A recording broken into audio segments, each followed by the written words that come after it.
Welcome to Sharmila show house studio.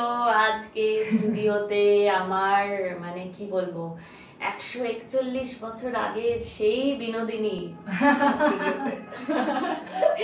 হ্যাঁ, তখন ছিল নটি বিনোদিনী, এখন হচ্ছে নটখাটি Binodini. Rukmini, welcome. Thank you. এটা আমি ভাবিনি যে Rukmini will be here. No, আর আমার রুক্মিণী বলতে হবে না, রুক্মিণী আমাকে এটা বলতেই হবে। such great and grand। বাপ রে বাপ। No, I have to say this. আমি যতবারই শর্মিলার শোতে এসেছি আমি সবসময় ওকে নিয়ে একটা খুব মানে ওকে নিয়ে সবসময় ভালো কথাই বলি, কিন্তু এইবার আরো বেশি করে বলতে হচ্ছে, কারণ প্রতিবার আমি এখানে এসে আমার একটা দারুণ ইন্ট্রোডাকশন দেয় এবং তার সঙ্গে সবসময় আমি শুনেছি বলেছে যে welcome to Sharmila show house, কিন্তু এইবার বলছে welcome to the Sharmila show house studio. সেটা যে কত বড় একটা অ্যাচিভমেন্ট এই মুহূর্তে, এটা আমি আই থিঙ্ক মেয়ে হিসাবে আমি আরো বেশি বুঝি। যে এই যে আমি যখন ঢুকলাম তখন বললাম যে তুমি যে একটা ছোট সরু গলি দিয়ে এলে আমার এই ছোট্ট একটা স্টুডিওতে, অনেক আনলাম যে এটা ধন্যবাদ বলার জায়গায় নেই, এটা একটা সেলিব্রেশনের মুহূর্ত যে এতটা করে মানে এখন দর্শক হয়তো দেখতে পাচ্ছে না যে এই ক্যামেরার উল্টো দিকে যে কতগুলো অ্যাওয়ার্ড, এবং গত বছরটা যদি আমার জন্য ভালো হয়ে থাকে শর্মিলার জন্য ইকুয়ালি ততটাই সেলিব্রেটরি একটা বছর ছিল।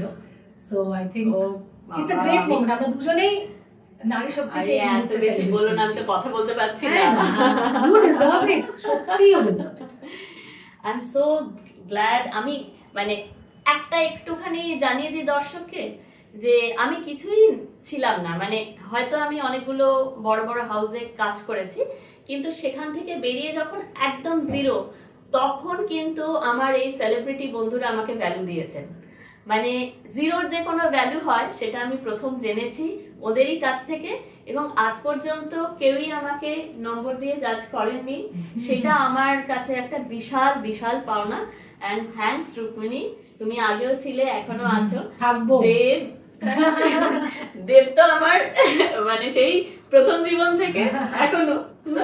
তো ইটস লাইক আমার কাছেও এটা একটা খুব বড় দিন। বড় দিন মানে আজকে 25শে জানুয়ারি, 25শে ডিসেম্বর নয়। তো রুক্মিণী, তুমি তো বিনোদিনী তো এখন ঘরে ঘরে নাম হয়ে উঠছে, আবার তুমি বিনোদিনীকে ফিরিয়ে আনলে সবার মুখে মুখে, সেটার জন্য তোমাকে অনেক বড় কনগ্রাচুলেশন। কিন্তু এখন দেব হচ্ছে দুবাইয়ে আর বিনোদিনী দেবী বিনোদিনী এখানে। এটা খুব ভালো লাগলো, বিনোদিনী দেবী বললে দাসী না, এইটা সব থেকে বড় প্ল্যান করে এসেছি। ভেরি গুড, এবং এটা হওয়া দরকার ছিল। তো অবশ্যই হ্যাঁ, ঘরে ঘরে আবার বিনোদিনীর গল্প পৌঁছে গেছে, যেভাবে একটা ইতিহাসে একটা ভুলে যাওয়া পাতার মতন, কিন্তু সেটা যে আবার খুলে সবাই পড়তে শুরু করেছে, এটা সব থেকে বড় পাওনা হয়তো এই মুহূর্তে। সত্যি তাই।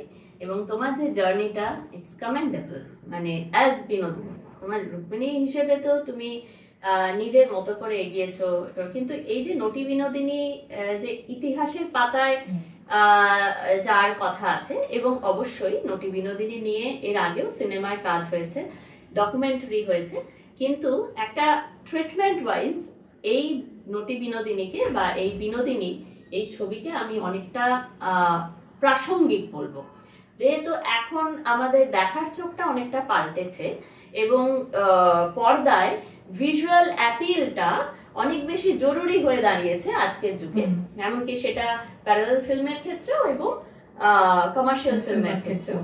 যার জন্য আমি একটুখানি খাদানের কথাও তুলবো। খাদান যে একটা স্প্যানে বানানো হয়েছে, একটা বিরাট ক্যানভাসে বানানো হয়েছে, সেইটার এর সূত্র ধরেই দেব এন্টারটেনমেন্ট ভেঞ্চার যে তোমার বিনোদিনী এই সময় রিলিজ করলো, এটা বেশ আমার ইন্টারেস্টিং লেগেছে।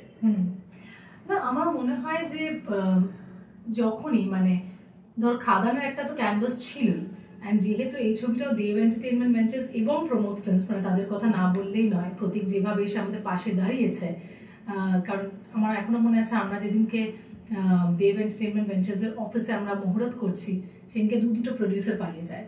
মানে মুহূর্তে যখন আমরা ছবি পোস্ট করেছি ইনস্টাগ্রামে, উপর থেকে নোটিফিকেশন এসেছে যে প্রডিউসার যে টাকা অ্যাকচুয়ালি টাকাটা লাগাবেন তারা।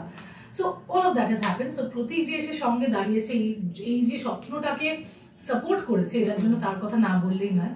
Coming back to your question, অবশ্যই আজকে খাদান যে ক্যানভাসে বানিয়েছে, যে গ্র্যান্ডারে বানিয়েছে, সবার একটা ভয় ছিল যে তারপরে যখন বিনোদিনী আসবে তখন সে দুপ করে পড়ে না যায়। বাট আমাদের মধ্যে একটা কনফিডেন্স ছিল, কারণ আমরা জানতাম যে আমরা কি বানিয়েছি। এবং এইটা যে এই ক্যানভাসে এই গ্র্যান্ডারে বানানোর কারণেই 5 বছর লেগে গেল বানাতে ছবিটা।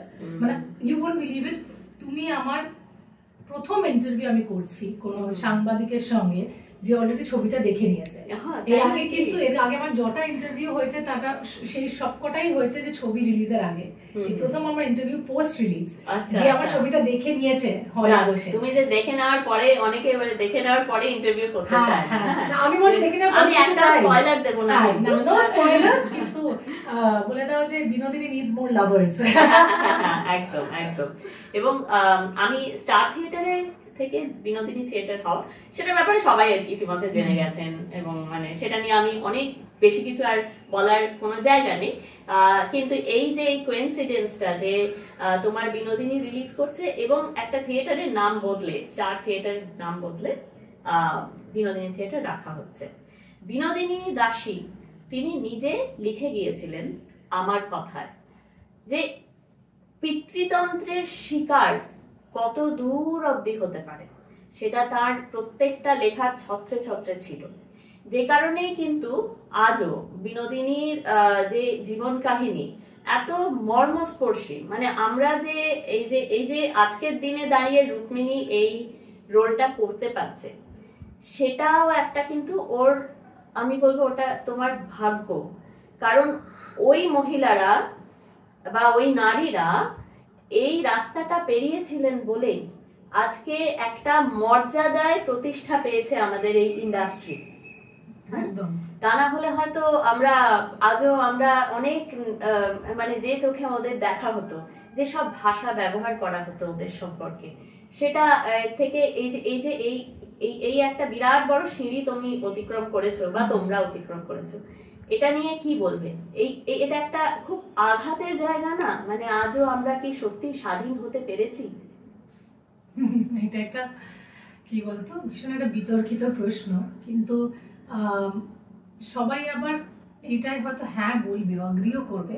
কারণ আমার মনে আছে যখন আমি ছবিটা শুটিংও করি, আমি তখন বারবার প্রতি মুহূর্তে, শুধু শুটিংই না, আমি যখন শুটিং সিনেমাটা করারও বানানোরও চেষ্টা করি, তখন যেভাবে বারবার না শুনেছি, সিনেমাটা করার সময়ও যেভাবে বাধা এসেছে, তারপরেও সিনেমাটা রিলিজ হবে কিনা সেটাও অনেকবার অনেক কিছু বাধা বিদ্রোহ পেরিয়ে, তখন সত্যি মনে হয়েছিল যে শুধু ওই সালটাই পাল্টেছে মহিলাদের জন্য ক্যালেন্ডারে, কিন্তু স্থানটা খুব বেশি নয়।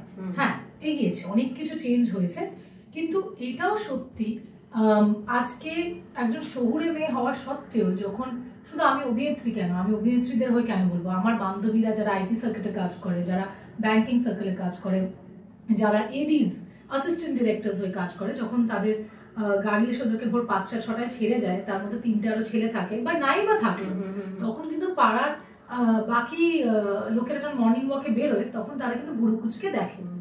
সেটা তোমার পাড়াতেও হতে সম্ভব। তোমার এই ঘরের মধ্যে কতজন পুরুষ আর মহিলা তো তুমি চেক করো না, তুমি দেখছো তোমার কর্মক্ষেত্রের লোকেরা আসছে, কিন্তু তোমার পাড়ার প্রতিবেশী সেটা কত ভালোভাবে নিচ্ছে তা কিন্তু তুমি জানো না। একদম একেবারে খাঁটি কথা। এই জিনিসটা মেয়েদের জন্য সত্যি, একটা ছেলে যদি ভোর 6টায় ফিরছে তাতে কিছু কেউ অতটা ভাববে না, ঠিক আছে কাজে বেরিয়েছিল, কিন্তু একটা মেয়ে ভোর 6টায় ফিরছে, কি কাজে বেরিয়েছিল? ঠিক, এটা আজও জিজ্ঞাসা করা হয়, এবং যে ওই কণ্ঠস্বর গুলো পাল্টায় না। কিন্তু আমি বলবো যে ওরা ওই যুগের নটি বিনোদিনী ছাড়াও আরো কেউ ছিলেন যারাও এই সমানতালে এই লড়াইটা করেছেন। আমি বলবো নেত্রর কথা, যে নারীকে দেখা যাচ্ছে, যার জায়গাটা টলমল হয়ে যাচ্ছে নটি বিনোদিনীর অনুপ্রবেশে, সেই জায়গায় সেই মানে ওর পার্সপেক্টিভ থেকেও আমি ভেবে দেখেছি যে ওরাও তাহলে কতখানি কষ্ট করে তাদের ওইটুকু জায়গা ধরে রাখার কত চেষ্টা করেছেন। তারা জানেন যে তাদের পারফরম্যান্স হয়তো শেষ কথা বলে, আবার শেষ কথা বলে না। জানো, আমি একটা অদ্ভুত জিনিস বলি, আমাকে না অনেকজন, একটু আগে একটা কলেজে গেছিলাম, সেখানে জিজ্ঞেস করলো যে তোমার কি মনে হচ্ছে জেন জি এই ছবিটা দেখবে, এখনকার ছেলে মেয়েরা বা মেয়েরা এই ছবিটার প্রতি আকর্ষিত হবে? আমি বললাম যে এইটা না কোনো যুগের লড়াই না, এটা আমাদের সবার লড়াই। তোমার এখন মনে হচ্ছে যে ওখানে বিনোদিনীর জীবনে আরেকজন অভিনেত্রী ছিলেন, সে তার জায়গা বানিয়েছিল, তারপরে সে দেখলো যে আরেকজন এসে সেই জায়গাটা নিয়ে চলে যাচ্ছে, সেটাই কি ওর পারফরমেন্সটাই কি শেষ কথা নাকি না? এটা কিন্তু আমরা সারাদিন ধরে ভাবি। তুমিও সাংবাদিক হিসাবে ভাবো যে এর আগের ইন্টারভিউটা কি ছিল, এবার যখন তুমি আজকে এতগুলো ওয়ার্ডস পাচ্ছ, আর একজন সাংবাদিক পুরুষ মহিলা ইররেসপেক্টিভ, সেও ভাবছে যে আরে আমার জায়গাটা চলে গেল না তো, আজকে রুক্মিণী শর্মিলা স্টুডিওতে এলো কিন্তু আমার স্টুডিওতে এলো না। বুঝতে পারছি এই প্রতিযোগিতা, এই প্রতিদ্বন্দ্বী, এই যে সারাক্ষণ যে লড়াই করা, এবং আমরা কি করি, আমরা কিন্তু কেউ জেতার জন্য বা বাঁচার জন্য নেই, আমরা বাঁচার জন্য মানে জেতার জন্য বা হারার জন্য মানে জীবনটাকে চালাচ্ছি না, আমরা বাঁচার জন্য জীবনটা চালাচ্ছি। এবং তার মধ্যে এই যে এতগুলো জিনিস থাকে এবং প্রতিটা মুহূর্তে না এগুলো সব ওই হয় না যে আমরা যখন স্ক্রিপ্ট পড়ি বলি যে এটা টেক্সট, কিন্তু সাবটেক্সট, এই সাবটেক্সটটা আমাদের মনের মধ্যে না চলতেই থাকে এবং এটা যুগ যুগ ধরে চলতে থাকে। অবশ্যই একটাই পার্থক্য, কেন যে আমরা বলি যে এটা একটা উইমেন এম্পাওয়ারমেন্ট নিয়ে গল্প, কারণ মেন এম্পাওয়ারমেন্ট বলে কোনো কথাই নেই, তারা অলরেডি এম্পাওয়ার্ড। তো আমরা প্রতিটা মুহূর্তে বলছি যে আমার শেষ কথা না আমার লড়াই না কি, সেইটা আমরা লড়তে রাজি, কিন্তু যদি লড়ি এবং জিতি তাহলে বলো তুমি জিতেছো, তাহলে বলো তুমি পেরেছো, তখন বলো যে এর কারণে পেরেছো, তোমার ওইটা আছে বলেই না তুমি পেরেছো, তুমি এই কারণেই তুমি অভিনয়টা এসেছো। আরে তোমাকে তো ইন্টারভিউটা নিতে হচ্ছে, স্ক্রিনের সামনে ক্যামেরার সামনে আমাকে তো অভিনয়টা করতে হচ্ছে। তো যখন জিতবো, যদি তুমি বলতে পারো যে না ও পারবে না, 100 জন মিলে এসে খারাপটা বলতে 100 জন একজুট হয়ে যাচ্ছে, তা যখন ভালোটা করছি তখন সেটারও যোগ্য মর্যাদা দিতে সাহস রাখো, কারণ আমার সাহস আছে তোমার সামনে লড়ার, তোমার সাহস নেই আমাকে সাধুবাদ জানানো। বাহ, তুমি কি সুন্দর, মানে আমার মনে হয় এই নটি বিনোদিনীটি করতে করতে করতে করতে তোমারও মনের ভেতরে যে প্রকোষ্ঠগুলো আছে যে হ্যাঁ ওগুলো সবই ট্রিগার্ড হয়ে গেছে না, যে হ্যাঁ যে আমি মানে নতুন করে ভাবা, মানে আমাকে তো ভাবাই, আমাকে ঈশ্বরচন্দ্র বিদ্যাসাগরের জীবনী ভাবায়, আমাকে নটি বিনোদিনীর জীবনী ভাবায়, শ্রীরামকৃষ্ণ, কারণ এরা ওই পথটা দেখিয়ে গেছেন যেটা আলোর পথ, না হলে হয়তো আমরা আজও অন্ধকারেই আমরা ঘর বন্দি থাকতাম। তারা কিছু কিছু কাজ করে গেছেন বলেই আজকে আমরা ওই এক পা করে এগিয়ে আজকে আমরা এই জায়গাতে পৌঁছতে পারছি। একদম একদম, মানে আমি যদি সারাক্ষণ বলি অবশ্যই আজকে বিনোদিনী একটা পুরুষতান্ত্রিক সমাজের কারণে সে বঞ্চিত হয়েছিল, কিন্তু সেই সময়েও সেই যুগেও কিছু ভালো পুরুষ ছিল, যেমন তুমি বলি ঈশ্বরচন্দ্র বিদ্যাসাগর, স্বামী বিবেকানন্দ যখন মহিলাদেরকে অ্যালাউ করছে না ঠাকুরকে দেখার, মানে শ্রীরামকৃষ্ণ পরমহংসকে দেখার জন্য, এবং বিনোদিনী একটা সাহেব বেশে গিয়ে তাকে লুকিয়ে দেখতে যান, তখন কিন্তু একমাত্র স্বামী বিবেকানন্দ তাকে চিনতে পেরেছিল, সে চাইলেই তাকে আটকাতে পারতো, কিন্তু সেই মুহূর্তে সে পুরুষ না মহিলা না পতিতালয়ের মহিলা না অভিনেত্রী কিছু না বলে তাকে মানুষ হিসাবে যোগ্য মর্যাদাটা দিয়েছিল। So for me Swami Vivekananda was a feminist, যে ইকুয়ালিটিতে বিশ্বাস করে, যে মানুষকে মানুষ মতো বাঁচতে দিতে চায়, তাই সে সেদিনকে বিনোদিনীকে আটকায়নি, তাই উনি বিনোদিনীকে ঠাকুরের কাছে যেতে দেন এবং দেখা করতে দেন, যেখানে গোটা সমাজ কিন্তু সেইটাকে না বলছিল, এবং এই যুগেও সেরকম পুরুষ আছে। এবং তারা হাতে হাত ধরে বলেই আমরাও সেই ইকুয়ালিটি যে প্রশ্নটা, যেটা নটি বিনোদিনীতে বারবার কিন্তু উঠছে, বিটুইন দ্য লাইনস উঠছে, হ্যাঁ বিটুইন দ্য লাইনস উঠছে, প্রথম থেকেই উঠছে, যখন ওই মেয়েটি তার ছোট্ট ভাইয়ের জন্য ওষুধ এবং খাবার নিয়ে যাওয়ার করছে, কিন্তু সে খাবারটা পাচ্ছে না, তার মাকে ব্যস্ত থাকতে হচ্ছে অন্য কাজে, ভীষণই মানে আঘাত দেয় ওই দৃশ্যটা।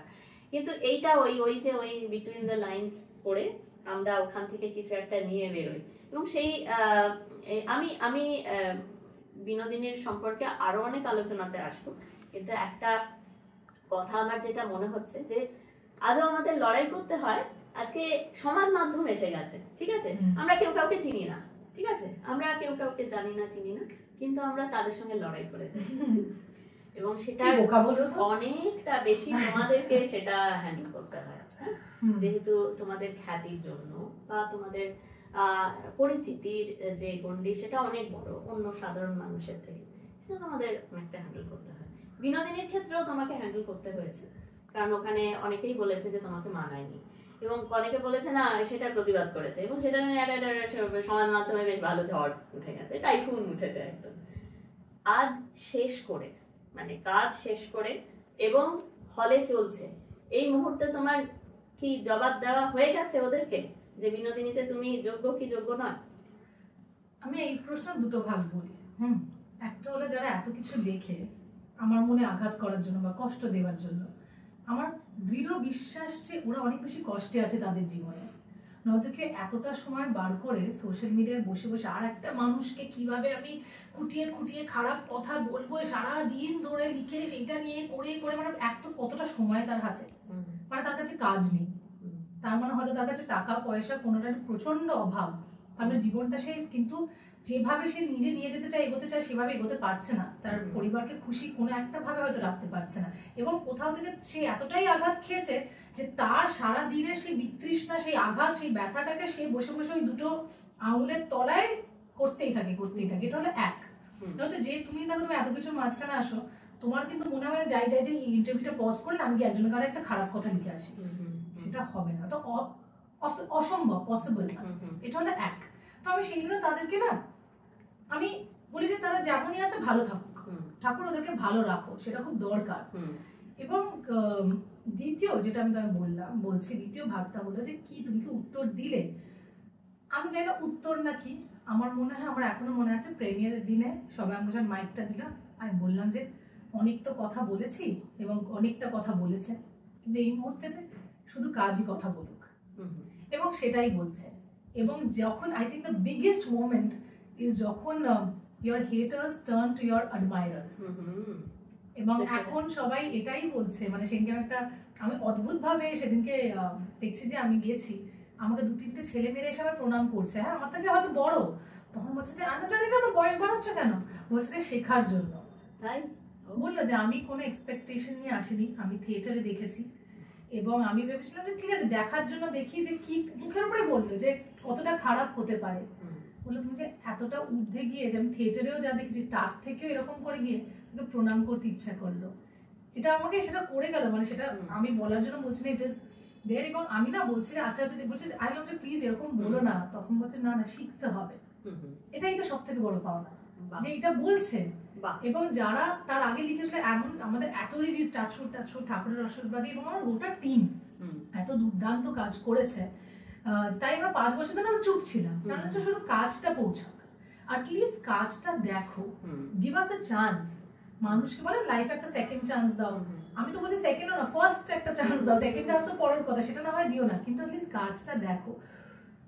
একটা কথা আছে যেটা আমাকে মা বাবা বলে, মানে মা বাবা আমাকে সবসময় বলেছে যে আস্ক বিফোর অ্যাজিউমিং, যে জিজ্ঞেস করো, মানে আগের থেকেই বলে দিও না যে এটাই ওটা, অ্যাটলিস্ট জিজ্ঞেস তো করো যে তুমি কি এটা করেছো, তুমি কি এটা পেরেছো, আচ্ছা আমি কি দেখতে পারি, তারপরে তুমি তোর মন্তব্য জানো যে কেমন হয়েছে কি না হয়েছে। একটা ক্রিয়েটিভ মানুষ যার অ্যাকচুয়ালি একটা পজিটিভ হেডস্পেস দরকার, আজকে হয়তো আমি এত ছোট বয়স থেকে এই প্রফেশনের সঙ্গে যুক্ত, 13 বছর বয়স থেকে, যে আমার হয়তো সত্যি সেই কথাটা গন্ডারের চামড়া হয়ে গেছে, যে আমি জানি যে কিভাবে এটাকে ম্যানুভার করে কাটিয়ে বেরিয়ে। আমার আজকে আমার হেয়ার স্টাইলিস্ট আমায় বসলো যে তোমাকে এত কিছু শুনতে হয়, তোমাকে ভগবান একটা জিনিসই দিয়েছে যে সহ্য শক্তি এবং ধৈর্য, এই দুটো জিনিস, আর এবং বিশাল সাহস দিয়েছে, এই জন্যই তুমি না একদম ঠিক আছো জীবনে, নয়তো কেউ তোমার জায়গাটা তো পারতো না। আমি বললাম যে কিন্তু আমার জায়গায় অনেকজন আছে যারা হয়তো এই 3টে জিনিস তার মধ্যে নেই, এবং সত্যি নেই, তার কষ্ট হয়। একটা ক্রিয়েটিভ মানুষকে এতটা কষ্ট দেওয়ার মানে কি, তাকে তো একটা ফ্লারিশ করতে হবে না, তাকে তো আরো গ্রো করতে হবে, তাকে একটা ভালো পরিবেশে কাজটা করতে হবে, মেন্টাল স্পেসে। সারাক্ষণ যদি আমি টিং টিং টিং এগুলো শুনতে থাকি তার তো মনোবল আরো ভেঙে যাবে। ঠিক। So the world needs to be kinder, I genuinely feel, যেটা খুব দরকার। খুব সুন্দর করে বললে। এবং আমি এর পরে যেটাতে এই যে শেখার প্রসঙ্গটা এলো যে হ্যাঁ তোমাকে দেখেও আরো অন্য জেনারেশন, নতুন জেনারেশন শিখছে, কি আগেও যারা দেখেছে নটি বিনোদিনী তারা কম্পেয়ার করে তোমাকে একটা অন্য মর্যাদা দিচ্ছে, এটা নিশ্চয়ই একটা বিরাট বড় প্রাপ্তি। আমি নটি বিনোদিনী যারা এর আগেও করেছেন, দেবশ্রী রায় করেছেন নটি বিনোদিনী, যেখানে প্রসেনজিৎ করেছেন, রাঙাবাবু ছিলেন, এরপরে তুমি রিসেন্টলি এনএসডি তে যে প্রচার করে এলে, ওখানে কিন্তু সীমা বিশ্বাস নটি বিনোদিনী চরিত্রে অভিনয় করেছেন, এরকম একটা ইয়ে আছে আর কি, মানে ডকুমেন্টেশন ওখানে আছে। প্লাস নটি বিনোদিনীকে নিয়ে আমার কথা যে বইটা নিয়ে একটা ডকুমেন্টেশন তৈরি হয়েছে, ডকুমেন্টারি। এবং না বললেই নয় যে আবহমানে অনন্যা চ্যাটার্জি, এবং খুব পপুলার একটা উইং ছিল, সেইটা। এবং সবশেষে থিয়েটারেও আসি, থিয়েটারে সুদীপ্তা, যিনি তোমাকেও অনেকটা গাইড করেছেন। তো এই যে চারজন নটি বিনোদিনীর এক্সাম্পল আমাদের কাছে আছে। বীণা দাশগুপ্ত, বীণা দাশগুপ্ত, আমি মানে ওনার নামটা প্রথমেই আসা উচিত ছিল। তুমি এই যে তুমি যে পারফর্ম করলে, তার আগে নিশ্চয়ই এদের পারফরমেন্সটা স্টাডি করেছো। কারটা তোমার মনে হয়েছে ভালো, বা তুমি যদি আলাদা আলাদা করে বলো যে কেমন তাদেরটা লেগেছে? আমার মনে হয় যে আমার মনে আছে আমি কয়েকটা ক্লিপ আমি সবার কারণ গোটা ভাবে আমি যদি দেখে থাকি তাহলে সুদীপ্তাদির থিয়েটারটাই আমি দেখলাম, কিন্তু সেটা আমার শুটিং এর অনেক পরে, মানে বিনোদিনী শেষ হয়ে যায় এবং তারপরে ব্যোমকেশ শুরু করি, ব্যোমকেশ শেষ করি, তারপরে গিয়ে আমি দেখি। অ্যান্ড আমার মানে আমার আগে স্ক্রিপ্ট আসে, আমি সেটা নিয়ে সুদীপ্তাদির কাছে কি বলবো ওয়ার্কশপস করছিলাম, তারপরে ওনার স্ক্রিপ্ট আসে, তারপর ওনার কাছে অফারটা আসে, তারপর উনি শুরু করেন। তো ওটা আমার গোটা ভাবে দেখা। বীণা দাশগুপ্তর অবভিয়াসলি আমি কোনোটাই নিজের চোখের সামনে দেখিনি, কিন্তু আমি প্রতিটা নিয়ে ছোট ছোট করে রিসার্চ ছিল আমার। যেমন কি দেবশ্রী রায়ের সাথে ওনার সাথে একটা অদ্ভুত কানেকশন। উনি কলকাতার রসগোল্লা করেছিলেন, তার 25 বছর পর আমি ককপিট ছবিতে সেটা কলকাতার রসগোল্লা করি।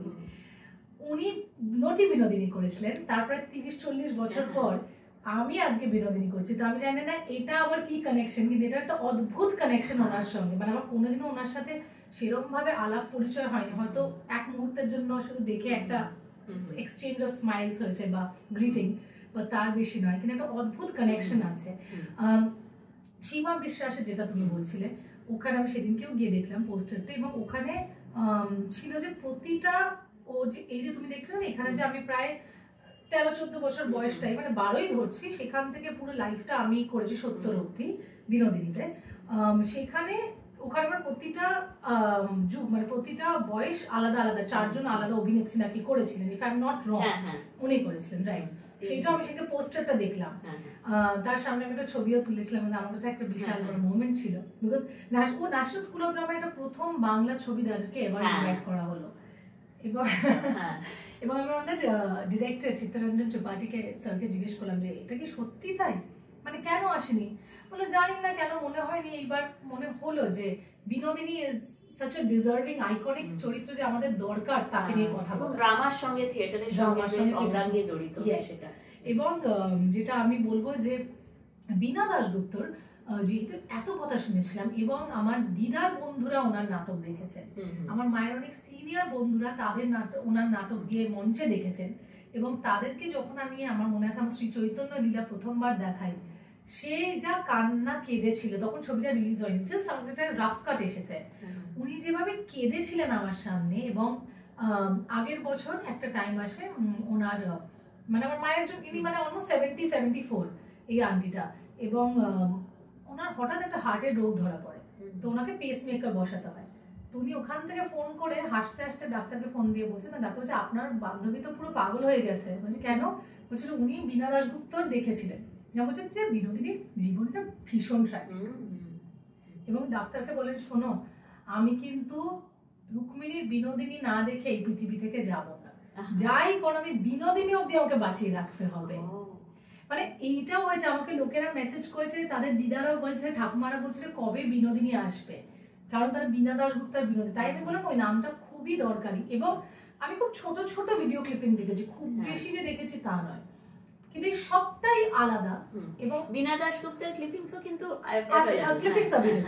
আমি সেটাই বললাম, সেটার উপর ছোট ছোট করে, কিন্তু এই সবটাই একরকম। এবং যখন আমরা এই বিনোদিনী করছি, যেহেতু যেই পয়েন্ট অফ টাইমে 2019-এ প্ল্যান হয়, 2020-তে শুটিং হওয়ার কথা ছিল, এবং কোভিড এসে যায়, যে কারণে অনেক প্রডিউসার যায় আসে অনেক কিছু, কিন্তু এই যে 2020 সময়টা আমাদের বিনোদিনীর জন্য শুধু এই প্রোডাকশন ওয়াইজ টার্নিং পয়েন্ট ছিল না, রাইটিং ওয়াইজ টার্নিং পয়েন্ট ছিল। কারণ এই এক বছরে আমাদের সারা পৃথিবী পুরো এক্সপোজড হয়ে যায় নানান রকমের চলচ্চিত্র সব, মানে সেটা সিরিজ হোক, সিনেমা হোক, global, Korean, south Indian, Hindi হোক, রাশিয়ান হোক, স্প্যানিশ হোক, সব দেখছি। তো মানুষের চোখগুলো না, মানে একবার হিরে দেখছে তো একবার সোনা দেখছে, তো একবার রুবি দেখছে, তো একবার এমেরাল্ড দেখছে, মানে কোনো কোথাও থামার ছিল না, দর্শকের দেখার চোখটা পুরো পাল্টে গেল। তখন আমাদের মনে হলো, যেহেতু আমরা প্রথমে আমরা অনেকটা ডকুমেন্টেশন ফর্মে করছিলাম, তারপর যখন 2022-এ আমরা ফাইনালি করি, ছবিটা করার সিদ্ধান্ত নেওয়া হয়, তখন উই ডিসাইডেড যে না, এটাকে সিনেম্যাটিক করতে হবে। কারণ দর্শক ওই 1-1.5 বছরে না, মানে 10 পা না 100 পা এগিয়ে গেছিল। তো আমাকে সেটাকে এই যে 2000, তুমি বলে না নতুন রিপ্রেজেন্টেশন 2024-25, যে কারণে যখন প্রথম গান বেরিয়েছে বা ট্রেলার বেরিয়েছে বলছে এই তো বাংলায় বনসালি, আমি বলছি এটা বাংলায় বিনোদিনী। কিন্তু আমাদের সেইভাবে দার্শনিক ভাবে জীবনটাকে দেখাতে হবে যাতে আজকের জেনারেশনের কাছে এটা আকর্ষণীয় হয়ে ওঠে, palatable to the audiences of 2025। এখন যদি আমি একটা উইথ অল ডিউ রেসপেক্ট, যদি আমি সেই থিয়েটার ফরম্যাটে ছবিটা দেখাতাম, হয়তো দেখতো দারুণ একটা ডকুমেন্টেশন হতো, কিন্তু দর্শক কি আকর্ষিত হতো সেই লেভেলে। কারণ আমি চাই যে যেহেতু এই ছবিটা একটা হিরোর বাজেটে একটা হিরোইনের ছবি হয়েছে, সেই কারণে আমি চাই যে ম্যাক্সিমাম অডিয়েন্স এটাকে দেখুক, আমাদের ইতিহাসটাকে আবার ফিরে পাক, এবং নারী শক্তির যে প্রতীক, এত বড় একটা আইকন আমাদের বাংলার বুক থেকেই দেশ জুড়ে দাপটে অভিনয় করত, এবং যেখানে স্বাধীনতা সংগ্রাম হচ্ছে সে নিজের স্বাধীনতার জন্য লড়াই করছে, এবং শিখেও যাচ্ছে যে মানুষের নিজের হকের জন্য সবসময় লড়তে হয়, সে ছেলে হোক কি মেয়ে হোক। সেই গোটাটা মিলে যাতে পৌঁছায়, we made it large than life. একদম। এবং আমি আরো তো একটা বিষয় পয়েন্ট আউট করব, যে অ্যাকসেন্ট। হ্যাঁ, এটা কিন্তু সত্যি খুব একটা টাফ জায়গা ছিল, কারণ বিনোদিনীর অ্যাকসেন্টটা বদলাচ্ছে। হ্যাঁ, তুমি যখন ইংরেজিতে কথা বলছো, সেই ইংরেজিতে কথা বলার আগে পর্যন্ত আমি 2-3টে অ্যাকসেন্ট পেলাম তোমার কাছ থেকে। তো ওটা তোমার কাছে কতটা ম্যাচুরিটি এবং কতটা তুমি ওই মানে বিনোদিনী অ্যাজ ক্যারেক্টার, সে কিভাবে তার কিরকম ডিকশন হতে পারে সেটাকে তুমি জাস্টিস করতে পেরেছো। এইটার একটা খুব মজার বিষয় ছিল। আমি প্রথমে রামকে জিজ্ঞেস করেছিলাম যে আমরা কি একদমই সেকেলে বাংলায় পুরো গোটা ছবিটা, বলেছেন না আমরা সেটা করব না, কারণ অনেকজনের সেইটা শুনতে বুঝতে অনেকটা সময় লেগে যায়, যেরকম তোমার জেনারেশন, তুমি সারাক্ষণ, আমি না আমারটা একটু কষ্ট, এবার তোমার মতো আরো 100টা মেয়ে আছে, তো আমরা একটু সহজই রাখবো বিষয়টা। কিন্তু যেটা মজার ব্যাপার ছিল যে যখন আমাদের টিজার বা ট্রেলার বেরোয়, ওই যে সমালোচক, আমার একজন সিঙ্গার বলেছে যে যারা খারাপ বলে না জানবে তারা খারাপ বলার লগ্নে জন্মেছে, আগে দেখুক তো বিষয়টা। তো তারা প্রথম থেকেই শুরু করেছে আরে অ্যাকসেন্ট এতটা পলিশড কিভাবে, ওইটাও আমাদের একটা ম্যাজিক ছিল যে আমরা তো জানতাম না আমরা বিনোদিনীতে কি করেছি। তুমি যেটা এখন বলছো দেখে নিয়েছো বলে, যে তারও একটা গ্রাফ আছে, যে সে শুরু হয় একটা গ্রাফ থেকে যখন সে গ্রুমড না, এবং আস্তে আস্তে আস্তে আস্তে সে যখন বিনোদিনী হয়ে ওঠে, যেটা যে কোনো অভিনেতা হবে। তুমি আজ থেকে 7 বছর আগে যখন আমার সাথে চ্যাম্পিয়ন ইন্টারভিউ করেছো, আর যে 7 বছর পরে যখন তুমি আমার সাথে বিনোদিনীর ইন্টারভিউ করছো, তুমি তো একটা পরিণত রুক্মিণীকে পাচ্ছ, এবং আমি একটা পরিণত শর্মিলাকে পাচ্ছি, সে তো পাচ্ছি। তো এক্স্যাক্টলি বিনোদিনী তো আসলে একটা রক্ত মাংসের মানুষ ছিল, তারও একটা গ্রুমিং, তারও একটা গ্রোথ, তারও একটা আন্ডারস্ট্যান্ডিং, তারও একটা লার্নিং, তারও একটা আনলার্নিং, এই সবটা জুড়ে এই গ্রাফটা আমাদের সেট করা ছিল। আর আমরা করেইছিলাম এমন ভাবে যাতে ট্রেলার আর টিজার আমরা এটা করবো না, এটার জন্য দর্শককে হলে এসে দেখতে হবে, and I think we have accomplished that. একদম একদম, হলে তো এসে দেখতেই হবে, এবং দেখতে হবে আরো একটা কিন্তু খুব সুন্দর একটা আমি বলবো একটা ট্রিগার পয়েন্ট আছে এই ফিল্মে, সেটা হচ্ছে ওম। আচ্ছা তাহলে ঠিক আছে বাবা, স্পয়লার না দিয়ে দাও। ওম আর রুক্মিণী, তো ওম রুক্মিণী কি আবার জুটি হিসেবে আসবে? মানে সেটা কি দেব অ্যালাউ করবে তোমাদের? ওরকম কোনো নেই, বাট অবশ্যই যদি দর্শকের ভালো লাগে তাহলে। ভালো লাগেনি এখনো? হ্যাঁ লেগেছে সবাই। আই থিংক ওম বেশ চিজেলড বডি এন্ড এভরিথিং হয়ে গেছে, খুব ভালো দেখতে, মানে খুবই ভালো লেগেছে। এবং আমার মনে আছে ওম একটা খুব সুন্দর কথা বলেছিল যেদিনকে আমাদের প্রথম দেখা হয়, আমরা কয়েকটা ডায়লগ ওয়ার্কশপ, বিকজ ওরও ওখানে একটা অ্যাকসেন্ট ডিকশনের কথা বলার একটা ব্যাপার ছিল, এবং আমরা দেখতেও চাইছিলাম যে কেমন লাগছে আমাদের, মানে এই যে এনার্জিটা কিরকম। তো তখন ওম এসেই বলেছিল জানো তো রুক্মিণী, আমি 10 বছর ধরে সিনেমা করছি, আমি বলছিলাম তোমার একটা গান দেখেছি, আমার খুব ভালো লাগে তোমার একটা গান। তো তখন আমি 10 বছর ধরে না শুধু কাজ করেছি, এই প্রথম আমি সিনেমা করব।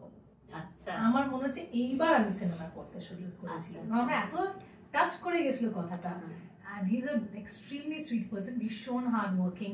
মানে ও আমার মতন যে ঠিক আছে আরেকটা করবে চলো করি, না না কিন্তু যতক্ষণ না ভালো লাগছে করি চেষ্টা করে। আমি ভীষণ সিম্পল, মানে পর্দায় যতটা রাগেড হট এরকম লাগছে কিন্তু সেদিক থেকে ভীষণ সিম্পল এবং ভীষণ ভালো।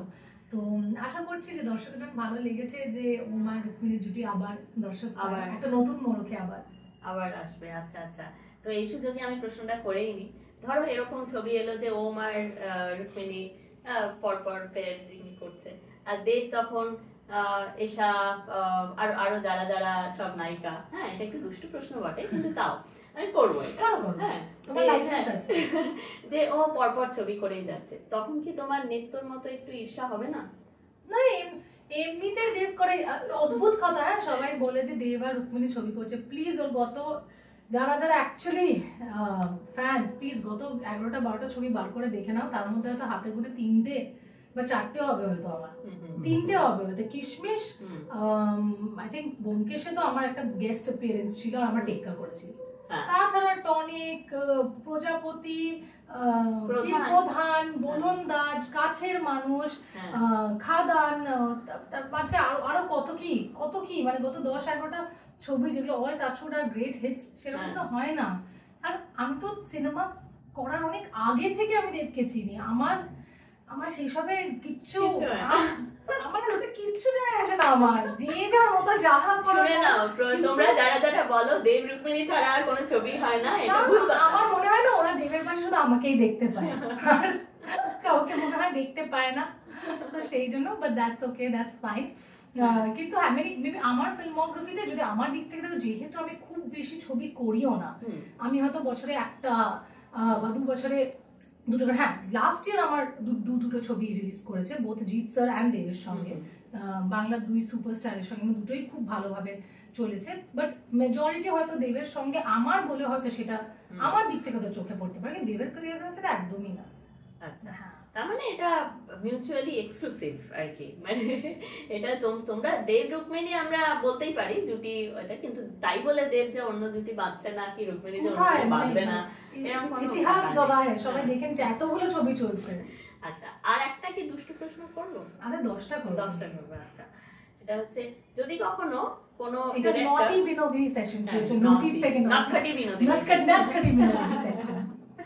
তো এটা হচ্ছে যে যদি কোনো ডিরেক্টর তোমাকে অফার করলো এই বিনোদিনীর হিউজ সাকসেসের পরে, যে একটা ছবি, এমন একটা ছবি যেটার চরিত্রটাও তোমার পছন্দের, কিন্তু বিপরীতে ঋত্বিক চক্রবর্তী হচ্ছে না, তুমি কি সেটা অ্যাকসেপ্ট করবে? এই যে সব সোশ্যাল মিডিয়ায় যা যা বলো, তারপরেও কি তোমার কোনোভাবে তোমাকে এফেক্ট করবে না এটা?